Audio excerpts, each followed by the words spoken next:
That is the most ignorant thing that I've ever heard come out of the mouth of an African American. It is disgraceful. It is abhorrent. It's repulsive. It's an insult to our ancestors. What this man said, to imply, to state matter-of-factly that ancestors who were raped, maimed, murdered, that was by choice, is one of, if not the greatest insult to black people that I have ever heard come out of the mouth of a black person. I'm ashamed of Kanye West and what he said. And I want to take this moment to applaud that kid, I believe his name is Van Lathan, for TMZ, who came back and responded to Kanye West in such an eloquent and brilliant way that it forced Kanye West to go over to him and apologize. He was absolutely right in every word that he uttered, in the tenor that he did in expressing it, not to mention the fact that he also told Kanye, I don't need your apology, I don't need your hug, I need you to be more responsible with the ignorant rhetoric that's coming out of his mouth.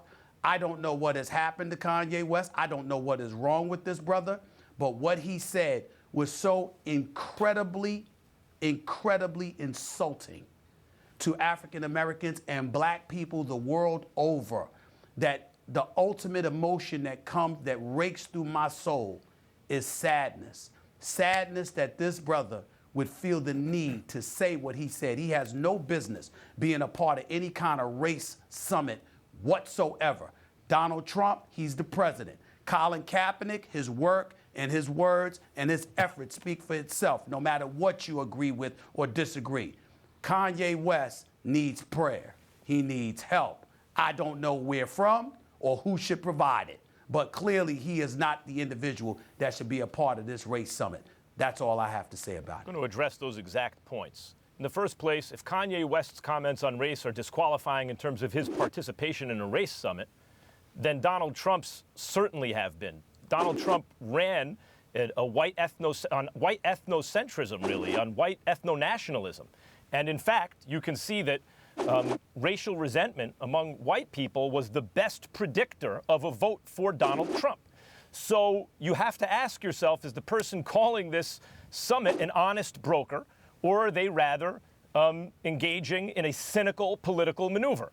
I would say the latter pretty clearly. Then the question is, should someone like Kaepernick even involve himself and thereby legitimize some race summit, which is actually, I believe, a cynical political maneuver? And I would say no, Kaepernick shouldn't, because Kaepernick seems to be an honest broker. Now to Kanye West. Stephen A., Kanye West is not an intellectual.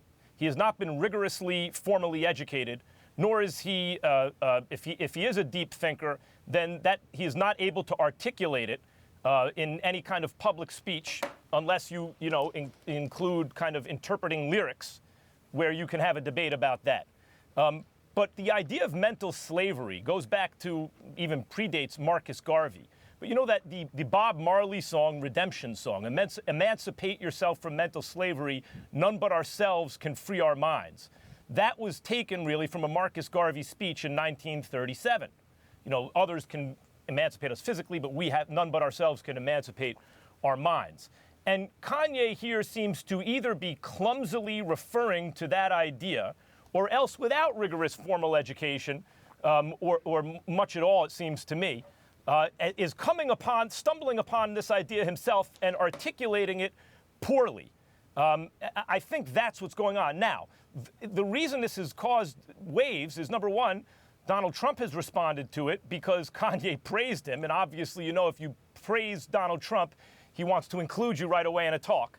But also because people pay way too much attention to public figures who really have, it's not that they have no business in the political realm, because, people's thoughts about politics are, if it resonates with people, hold on one second, if it resonates with people, fine. But he's an artist. He is a great artist, but he's not a public orator or intellectual in a way that I think that the public, what's that? Max. What's that? A black man is sitting on the air and telling you that this black man, what he said about slavery being a choice might be one of the greatest insults as a people we've ever heard. I understand Right. your point and And? how you articulate.